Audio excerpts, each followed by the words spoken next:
अस्सलाम वालेकुम व्यूअर्स, कैसे हैं आप लोग। मैं हूं ताहिरा आफ्ताब और आज हम एसईओ का सेकंड लेक्चर स्टार्ट करने जा रहे हैं। लास्ट लेक्चर जो कि हमारा फर्स्ट लेक्चर था उसमें थोड़ा सा मैंने एसईओ के बारे में इंट्रोडक्शन दिया था कि बेसिकली एसईओ क्या है और वो कैसे हमारे लिए बेनिफिट हो सकती है और कैसे हम इसके थ्रू दूसरों को सर्विसेज दे के अपनी इनकम जनरेट कर सकते हैं, अपनी पॉकेट मनी में मज़ीद इजाफा कर सकते हैं। तो आज हम अपने सेकंड लेक्चर की तरफ चलेंगे।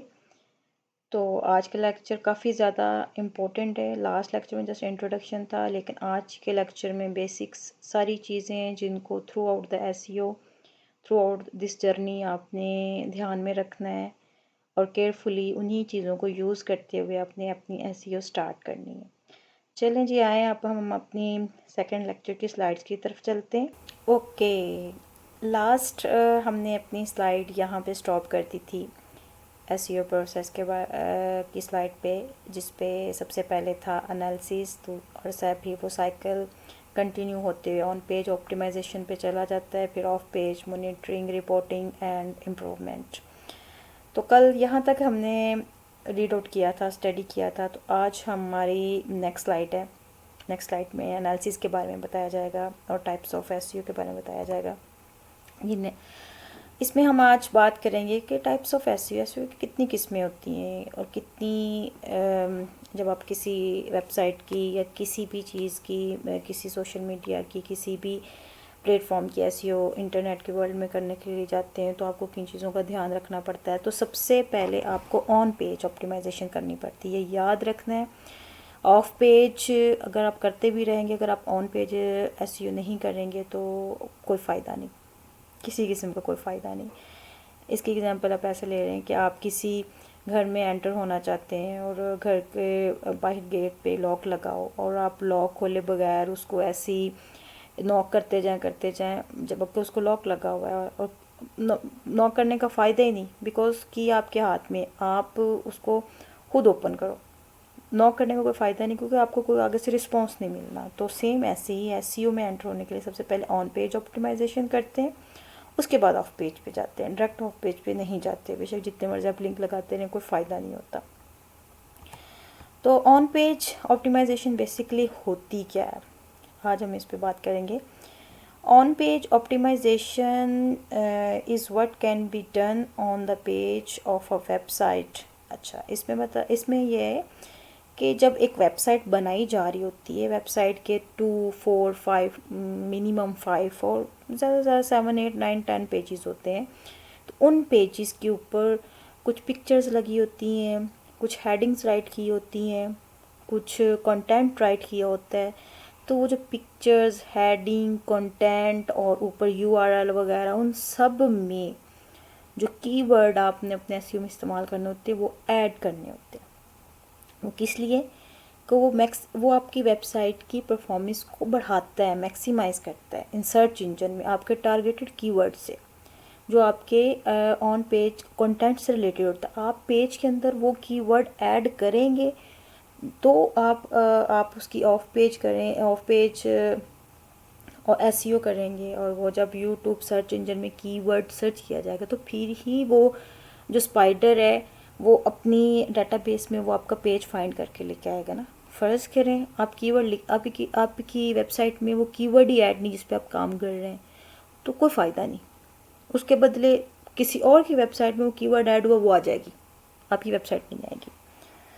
तो on page optimisation stand for all of the techniques and method use on your website. वो सारी टेक्निक्स, वो सारी मेथड जो आपने ऑफ पेज स्टार्ट करने से पहले वेबसाइट के ऊपर इस्तेमाल करनी होती है। On page optimisation has an effects on your website listing in natural results. तो ये बहुत ज़रूरी होता है, अगर आप नेचुरली क्वालिटी रिजल्ट चाहते हैं तो ये बहुत ज़रूरी है कि आप ऑन पेज ऑप्टिमाइजेशन जो है वो अपनी वेबसाइट पे करें। On page factor are controlled by coding on website. अच्छा, जब कोई वेबसाइट बनाई जाती है, ऑफ कोर्स उसके अंदर कुछ कोडिंग्स इस्तेमाल कोडिंग के थ्रू ही होती है, चाहे वर्डप्रेस हो या आपकी PHP हो, कोई भी आपकी वेबसाइट हो, तो कोडिंग यूज़ हो रही होती है। तो वो जो ऑन पेज एसईओ है वो बेसिकली कोडिंग के अंदर जाके अपनी टेक्निक्स को ऐड करना, अपनी कीवर्ड्स को ऐड करना, ये यहाँ पे थोड़ा सा ट्रिकी होता है और यहाँ पे थोड़ा सा ट्रिक इस्तेमाल करना पड़ता है।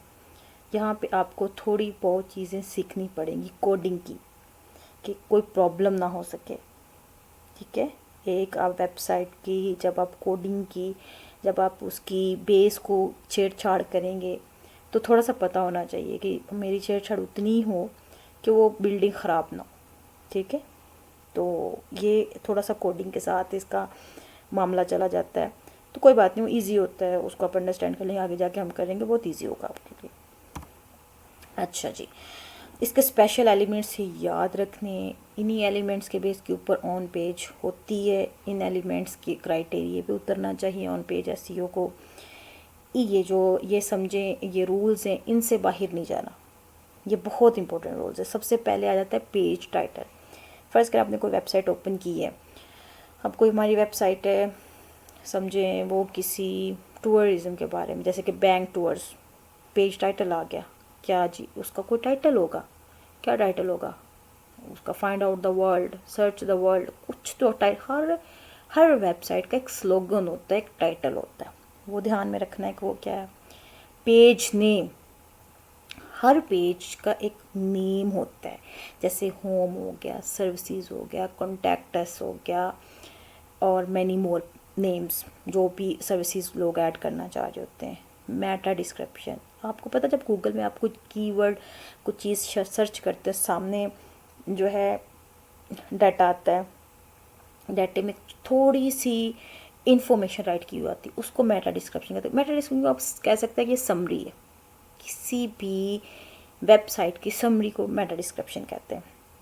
मेटा कीवर्ड्स होते हैं, मतलब उसमें कौन कौन से कीवर्ड इस्तेमाल होते हैं, कीवर्ड्स की समरी होती है कि जो उस कीवर्ड आप सर्च कर रहे हैं से रिलेटेड और कितने कीवर्ड्स हैं। पेज हेडिंग H1 मतलब होता है सबसे बड़ी हेडिंग, जैसे कि आप यहाँ इधर देख रहे हैं कि ये देखिए ऑन पेज एसईओ एलिमेंट, ये बड़ा करके लिखा हुआ है, तो ये पेज हेडिंग है, ये होनी चाहिए। इसका साइज़, पहली पेज हेडिंग का जो साइज़ है H1 होना चाहिए, H1 या H2, बल्कि H1 होना चाहिए, H2 से जो कम, मतलब उससे थोड़ी जो हेडिंग हो, मतलब थोड़ा सा नीचे, एक पॉइंट नीचे हो, उसको हम H2 में लिख लेते हैं। लेकिन पेज हेडिंग हमेशा H1 के साइज़ की होती है। फिर कंटेंट होता है, कंटेंट में डिटेल होती है आपके पेज से रिलेटेड, आपके सर्विसेज से रिलेटेड, आपकी प्रोडक्ट से रिलेटेड, ठीक है। जो डिटेल आपने वहाँ पे देनी होती है, जो इन्फॉर्मेशन लोगों को देनी होती है, उसको कंटेंट कहते हैं। कंटेंट में आपकी जो है आर्टिकल भी आ जाता है, आपके पिक्चर्स भी आ जाती हैं, ये सारी चीज़ें जो आपकी वेबसाइट को, आपकी बिज़नेस को डिफ़ाइन करे।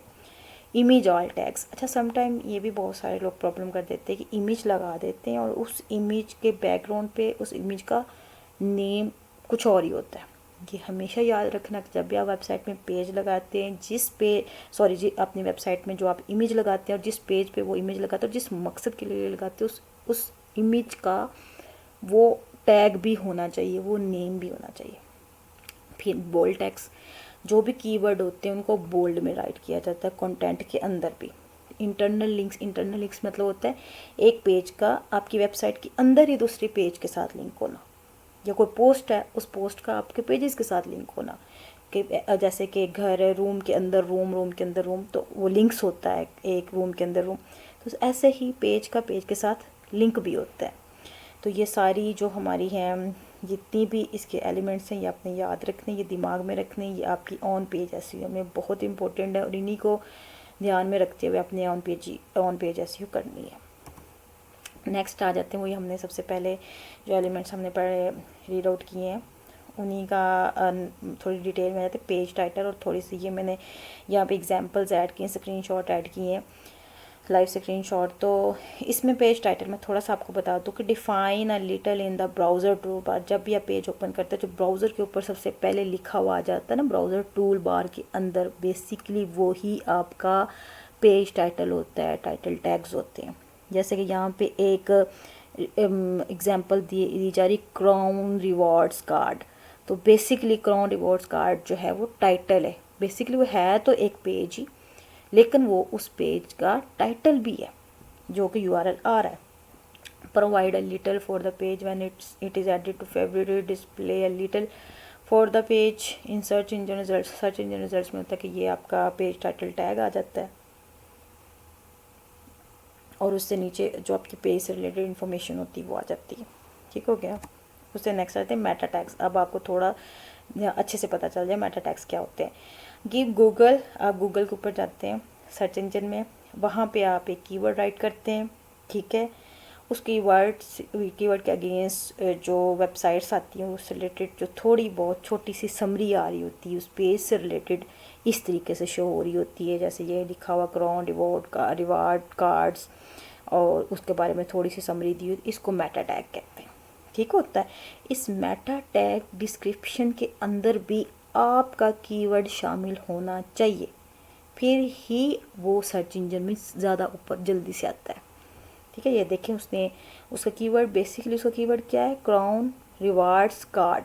तो वो देखें नीचे उसके मेटा टैग्स में भी बाकायदा, ये देखिए एरो का मैंने निशान दिया, ये मेटा टैग डिस्क्रिप्शन के अंदर उसने बोल्ड में लिखा हुआ है क्राउन रिवार्ड्स कार्ड। ठीक है, तो ऐसा एक बोल्ड, ये इसको अभी हमने पीछे बात की थी, बोल्ड होना चाहिए। तो जब आप वो कंटेंट राइट कर रहे होते हैं तो जो आपका उस पेज का मखसूस कीवर्ड है वो अपने बोल्ड में राइट करना है।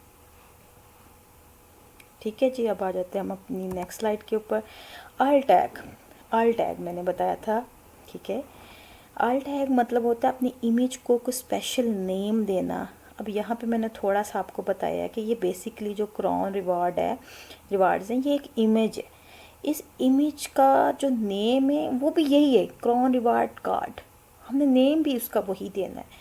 जब भी हम अपनी वेबसाइट में वो इमेज लगाने लगते हैं तो हमें ये करना चाहिए एक्चुअली कि पहले अपनी इमेज का नेम, अब जिस पेज के अंदर जिस पिक्चर के ऊपर, हाँ, जो जिस पिक्चर को हम इस्तेमाल करना चाह रहे हैं, जिस चीज़ के मकसद के लिए, हम पहले ही जाके अपने लैपटॉप पे, ठीक है, स्टोरेज में जाके उसका नेम उस मुताबिक चेंज कर लें, उसको ऑल टैग दे दें। अगर नहीं दे सकते, जब हम चेंजिंग्स कर रहे होते हैं तब भी ऑल टैग की ऑप्शन आती है, वहाँ भी आप राइट कर लो। ठीक हो गया जी। नेक्स्ट हेडिंग बहुत इंपॉर्टेंट है। ठीक है, हेडर टैग्स, इसको जिक्र किया गया हेडर टैग्स। ये देखिए जी, मैंने बताया था ना कि हर वेबसाइट की एक हेडिंग होती है और वो हेडर टैग कहलाती है और वो हमेशा H1 में होना चाहिए, उसका साइज़ हमेशा H1 में होना चाहिए।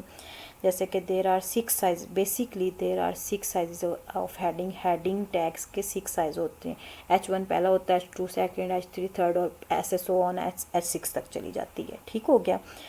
तो H6 तो नॉन इम्पोर्टेंट जो चीज़ होती है हम उसको H6 में राइट कर लेते हैं, जो ज़्यादा इंपॉर्टेंट होती है उसको हम H1 में लिखते हैं और जो उससे कम इम्पोर्टेंट होती है उसको हम H2 टैग में लिख लेते हैं।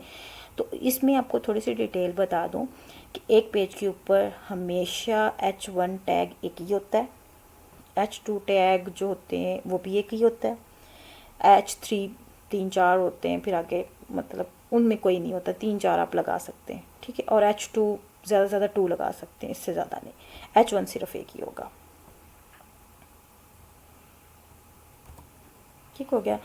अच्छा, यूआर स्ट्रक्चर ये बड़ा इंपॉर्टेंट रखता है, बहुत इंपॉर्टेंस रखता है कि जो आपका पेज है उस पेज का जो नेम है उसके अंदर जो उसका यूआरएल बनेगा वो पेज के नेम की तरह ही होगा।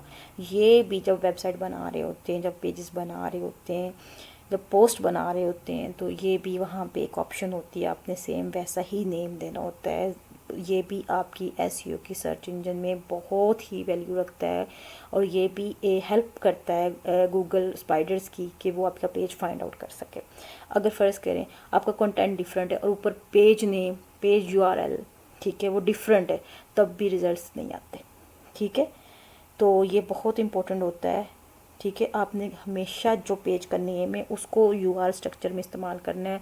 कभी भी आपने यूआर स्ट्रक्चर में कोई नंबर्स यूज़ नहीं करने, कोई डिफरेंट करैक्टर यूज़ नहीं करने, कोई डिफरेंट परमालिंक्स यूज़ नहीं करने, कोई बल्कि वही ना, मतलब छोटा जैसे क्राउन रिवार्ड्स कार्ड एक पेज है और सिर्फ उसी की डिस्क्रिप्शन 3 वर्ड्स में राइट कर दी गई और वही उसका यूआरएल बन गया। ये चीज़ ध्यान में रखती। अगर किसी वेबसाइट का आप जब ऑडिट करते हैं और उसमें आप देखते हैं कि उसके पेजेस के हेडिंग्स और हैं और ऊपर से यूआरएल डिफरेंट आ रहा है, तो वो भी आपने सेटिंग करनी, नहीं तो वो भी रिज़ल्ट नन। अच्छा, उसके बाद कंटेंट आ जाता है। Content is the king to visitors and search engine spiders. अच्छा, समटाइम ऐसा होता है कि स्पाइडर, आपने कीवर्ड सर्च किया, गूगल का स्पाइडर डेटाबेस फाइंड आउट करना शुरू किया। डेटाबेस में सबसे पहले तो वो हेडिंग देखेगा।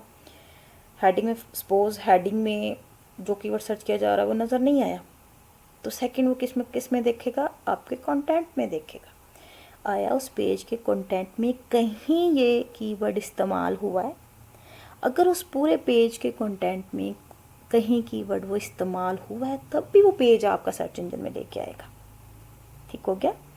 तब भी जैसे कि आपने क्राउन रिवार्ड कार्ड जो है वो लिखा है, ठीक है, मतलब का गूगल सर्च इंजन में, तो वो आपकी वेबसाइट के पेजेस सर्च करना शुरू कर देगा। और जब करेगा कि किस पेज के ऊपर ये वाला कीवर्ड आ रहा है, उसी पेज को उठा के वो सर्च इंजन में लेके आएगा। सो कंटेंट बहुत इंपॉर्टेंस रखता है। ठीक है, आपने कीवर्ड बेसिकली 2 से 3 कीवर्ड, हर पेज के 2 से 3 कीवर्ड उस पेज के कंटेंट के अंदर लाजमी शामिल करने, और वो बोल्ड आपने बोल्ड राइट करने। मतलब कि बाकी सारा कंटेंट सिंपल, जो आपका कीवर्ड है वो आपने बोल्ड स्टाइल में राइट करना है। ठीक है, और उसी कीवर्ड के ऊपर आपने एक लिंक भी देना है। ठीक हो गया, एक लिंक भी देना है जिसको हमने इंटरनल लिंक का नाम दिया था। ठीक है, जैसे कि उसी कीवर्ड से रिलेटेड कुछ एक इंटरनल लिंक भी होगा। सपोज ये देखें कि क्राउन रिवार्ड कार्ड है, तो इसका जो लिंक है जो इसके साथ हॉलमार्क मेंबर एक्सक्लूसिव ऑफर्स जो हैं, ये एक लिंक दिया हुआ है। ठीक है, अगर इस लिंक पे कोई क्लिक करेगा तो तब भी इसकी सारी इंफॉर्मेशन आगे नेक्स्ट पेज पे मिल जाएगी। ठीक हो गया। उसके बाद आ जाता है इंटरनल लिंकिंग। बेसिकली होती क्या है? Internal linking is linking to resource that are inside the website. वो चीज़ जो मैंने आपको पहले था, इंटरनल लिंकिंग बेसिकली आपकी वेबसाइट के अंदर के पेजेस होते हैं, अंदर की पोस्ट हो सकती है, अंदर की डिटेल्स हो सकती हैं। एक पेज का दूसरे पेज के साथ लिंक लगा होता है, या एक पेज का किसी पोस्ट के साथ लिंक होता है जो कि उसको मज़ीद डिफ़ाइन कर रही होती है, तो उसको हम इंटरनल लिंकिंग कहते हैं। Keyword research and Meta tag generation बहुत इम्पोर्टेंट है। ये वाला जो हमारी स्लाइड है कि कीवर्ड रिसर्च में क्या होता है।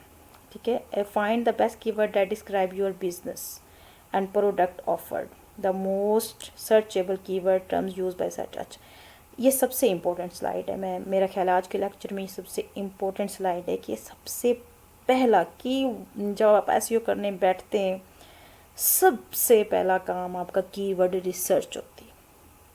ठीक है, वो कीवर्ड रिसर्च आपके बिजनेस से रिलेटेड होती है। फ़र्ज़ करें आपका कोई बिजनेस है टूरिज़्म से रिलेटेड, आपका बिजनेस है किसी गारमेंट के रिलेटेड, आपका बिजनेस है किसी ब्यूटी प्रोडक्ट्स के रिलेटेड।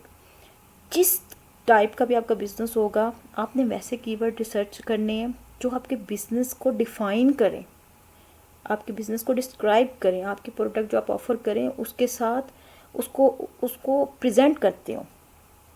तो सबसे पहले आपने कीवर्ड रिसर्च करने के आया दुनिया जो है वो हमारे प्रोडक्ट के लिए कौन सा कीवर्ड यूज़ कर रही है, किस कीवर्ड को इस्तेमाल करते हुए वो सर्च कर रही है। तो दुनिया के दिमागों का भी तो आइडिया लेना है, इस वर्ल्ड के दुनिया के लोग क्या सोच रहे हैं, क्या आइडिया ले रहे हैं हमारे प्रोडक्ट के बारे में, कौन सा दिमाग में उनके वर्ड आ रहा है, तो हमने उन्हीं को तो पिक करके अपनी वेबसाइट के अंदर इस्तेमाल करना है ताकि वो हमारी भी सर्च में आ जाए, हमारी प्रोडक्ट भी, हमारा बिजनेस भी उनकी नज़रों में आए। ठीक है, तो improve keyword prominence, density and proximity. ये keyword throughout the content of the page, मतलब आप वो सारा जितना भी मैंने आपको जितना भी आपने कीवर्ड फर्ज करें, आपने पहला काम कर लिया, कीवर्ड रिसर्च कर ली अपने बिजनेस की। अब उन कीवर्ड्स को आपने इस्तेमाल करना है अपनी वेबसाइट के अंदर, अपनी वेबसाइट के कंटेंट के अंदर। और कंटेंट में क्या शामिल हो जाता है? उसमें ऑल टैग्स यूज़ हो जाते हैं, पिक्चर्स के ऑल टैग्स यूज़ हो जाते हैं, उसमें आपकी हेडिंग्स हो जाती हैं, उसके अंदर आपकी इंफॉर्मेशन हो जाती है जो आपने राइट की होती है, सब कुछ ये कंटेंट कहलाता है। Meta title, make attractive, unique and easy to understand title tags for each page. हर पेज का एक टाइटल होना चाहिए, उस टाइटल के अंदर आपका कीवर्ड इस्तेमाल होना चाहिए हर पेज में, ठीक है। वही कीवर्ड उस पेज को अट्रैक्टिव भी बनाएगा और उसको यूनिक भी बनाएगा। हर वेबसाइट के हर प्रोडक्ट के ज़्यादा से ज़्यादा 5 to 6 कीवर्ड्स होते हैं जिनके ऊपर काम होता है। कोई हज़ारों में नहीं होते, कोई सैकड़ों में नहीं होते, 5 to 10 उसी के ऊपर काम होता है। और उन्हीं कीवर्ड के ऊपर वो सारी वेबसाइट घूम रही होती है, उन्हीं को आपने डिफरेंट पेजेस में इस्तेमाल करना होता है। कोई बड़ा काम नहीं, कोई अच्छे से हाई लेवल के आप कीवर्ड सर्च करो, उनको वेबसाइट में इस्तेमाल करो, उनके ऊपर ऐसे ये करो, ठीक है। मेटा डिस्क्रिप्शन के अंदर भी आपने, चलो जी हेडिंग के अंदर भी आपके टाइटल के अंदर भी कीवर्ड इस्तेमाल हो गया। उसके बाद मेटा डिस्क्रिप्शन आ गई, उसके अंदर भी आपने थोड़ा सा अपनी जो थोड़ी सी ब्रीफ देनी होती है, जैसे कि एक पूरा ऐसे लिखते हैं और उसकी ब्रीफ क्या होती है, छोटी सी समरी होती है 2 से 3 पेजेस, 2 से 3 लाइंस की। तो उस समरी के अंदर भी आपने अपने कीवर्ड का यूज़ करना है, ठीक है। किसी पेज के कंटेंट की समरी को बेसिकली मेटा डिस्क्रिप्शन कहते हैं। वो किस लिए होती है कि जब गूगल स्पाइडर सर्च करके आपकी वेबसाइट को आगे लेके आते हैं तो सबसे पहले लोगों के सामने जो वो आपकी मेटा डिस्क्रिप्शन आती है, आया इस पेज के अंदर क्या क्या, जैसे कहते हैं ओवरव्यू आ जाता है कि एक फ़र्ज़ करें कि एक शॉप है, उसकी बोर्ड को ही हम देख के पता चल जाता है कि इसके अंदर क्या, ये ग्रोसरी स्टोर है, ये गारमेंट स्टोर है, ये कॉस्मेटिक स्टोर है, पता चल जाता, अंदाज़ा हो जाता है। सेम ऐसे ही मेटा डिस्क्रिप्शन में अंदाज़ा हो जाता है कि इस वेबसाइट में हमसे रिलेटेड कोई चीज़ पड़ी भी है कि नहीं पड़ी हुई। तो ये बहुत इंपॉर्टेंट है, ये बहुत अच्छी होनी चाहिए, नाइस होनी चाहिए, अट्रैक्टिव होनी चाहिए कि खुद ब खुद जो कस्टमर है, जो कंज्यूमर है उसको देखे तो वो हमारी वेबसाइट विज़िट करे। मेटा कीवर्ड्स में क्या होता है,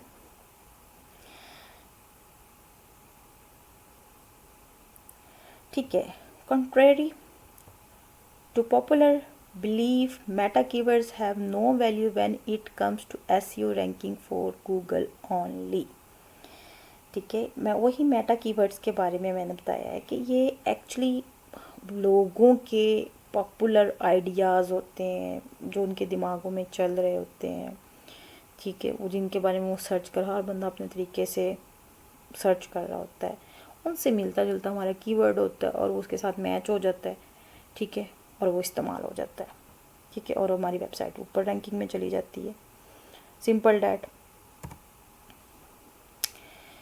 नेक्स्ट है जी हेडिंग्स के बारे में, एंकर्स के बारे में कि ये क्या चीज़ है। हेडिंग जो है, हेडिंग हमारी मैंने पहले भी बताया H1 से H6 तक होती है, ठीक है, ये इसका फॉर्मेट बता रही हूँ। अच्छा, इसमें अब हेडिंग कहाँ कहाँ कैसे कैसे फॉर्मेट यूज़ करना है। Applying H1 H2 tag in your source will be helpful for achieving high ranking. अच्छा, जो भी हेडिंग देखे ना, सपोज आप ने एग्ज़ाम दिया है पेपर पे और वहाँ पे आपने हेडिंग आप मार्कर से राइट करते हो, तो जो टीचर होता है वो ऐसे देखता है और हेडिंग से ही अंदाज़ा लगा लेता है बच्चे को कितनी इन्फॉर्मेशन है। सेम स्पाइडर भी है, वो आता है पेज के ऊपर, वो हेडिंग से ही अंदाज़ा लगा लेता है कि आया कि इसके अंदर कुछ है भी कि नहीं है, तो उसकी पहली नज़र हेडिंग पे ही पड़ेगी। तो जो हमारी हेडिंग्स हैं जो H1 और H2 के साइज़ की राइट होंगी, सबसे पहले स्पाइडर उन्हीं को देखेगा और ये सबसे ज़्यादा जल्दी हाईएस्ट रिजल्ट्स अचीव करने में हेल्पफुल होती है। सेकंड, आल टैग्स को मैंने बताया कि एक इमेज को कोई नेम देना। मोस्ट साइट्स कंटेन इमेजेस हर साइट पे इमेजेस होते हैं। It is a device to put all tag for all these images to make sites more search engine friendly. अगर आप उन ऑल टैग के ऊपर भी बाकायदा ऑल टैग जो है उस कीवर्ड से रिलेटेड दोगे, उस इमेज का नेम भी उस कीवर्ड से रिलेटेड ही राइट करोगे, तो ज़्यादा ये सर्च इंजन के लिए फ्रेंडली हो जाएगा, उसको टेंशन नहीं होगी, वो ज़्यादा जल्दी वो पिक कर लेगा आपकी साइट को, ठीक है। ऑल टैग जो है इसके एग्जांपल ये है कि इसको ऐसे राइट किया जाता है जैसे कि ये होता है बेसिकली इमेज, ठीक है, ये जैसे इमेज, ये एक HTML का कोड है और ऐसे ही हम अपनी वेबसाइट के अंदर एक इमेज को ऑल टैग देते हैं। इमेज का ये समझे लोकेशन, ठीक है, हम इमेज बेसिकली यूज़ होता है इमेज लगाने के लिए, ठीक है। ये टैग कोड इमेज ऐसा is equal to inverted commas training.jpg, ये ट्रेनिंग जो है समझे कि ये उस पिक्चर का नेम है और ये इसका फॉर्मेट JPG में है। अब ऑल टैग जो क्या होगा, ऑल टैग मतलब इस इमेज का ऊपर जब कोई क्लिक करेगा तो उसकी थोड़ी सी इन्फॉर्मेशन क्या लिखी हुई आएगी, SEO ट्रेनिंग इन लाहौर या इन फैसलाबाद, कुछ भी लिखा हुआ आ सकता है, ठीक है। तो वो जो थोड़ी बहुत इंफॉर्मेशन 2-3 वर्ड्स की लिखी हुई आएगी उसको हम आल्ट बोलेंगे, ऐसे हम इमेज के अंदर ही उसको लगा देंगे, ठीक है। Keyword rich anchor text. अच्छा, another text for both external links and internal links is the powerful element for search engine positioning. For example, अच्छा इसके बाद वो क्या कहते हैं कि अगर आप जो है अपनी एक आप लिंक लगाते हैं किसी वेबसाइट का अपनी कीवर्ड के ऊपर, फ़र्ज़ करें आपने किसी कीवर्ड के ऊपर जब लिंक लगाना होता है तो आप कैसे लगाएंगे। आपका कीवर्ड है एसईओ ट्रेनिंग इन लाहौर या एसईओ ट्रेनिंग इन फैसलाबाद, ये है आपका कीवर्ड और आपने इसके ऊपर लिंक लगाना है। तो लिंक लगाने का ये कोड है कि आपने इस तरीके से अपनी जो है लेसर देन आपने AHREF is equal to inverted comma सारा लिंक आपने ऐड कर देना इन्वर्टेड कॉमास के अंदर, फिर आपने ये ब्रैकेट बंद कर देनी, उसके बाद आपने एसईओ ट्रेनिंग इन लाहौर या फैसलाबाद लिख देनी है और ये समझे फिर इस टेक्स्ट के ऊपर जो है वो लिंक लग जाएगा, ठीक है। जो कोई भी इसके ऊपर क्लिक करेगा तो ये वेबसाइट ऑटोमेटिकली ओपन हो जाएगी। तो ये था थोड़ा सा यहाँ तक ऑन पेज एसईओ का आइडिया, ठीक है। कल हम ऐसा करेंगे कि ये जितना आज हमने जो रीड आउट किया है, जो स्टडी किया, कल हम थोड़ा सा उसका प्रैक्टिकल करेंगे, वो हमारा 3rd लेक्चर होगा। तो आई होप कि आप लोगों की इतनी समझ आ गई होगी, ठीक है। इंशाल्लाह कल हम थोड़ा सा प्रैक्टिकल वर्क करेंगे, तो कल मिलते हैं इंशाल्लाह अपने 3rd लेक्चर में। तब तक के लिए अल्लाह हाफिज़।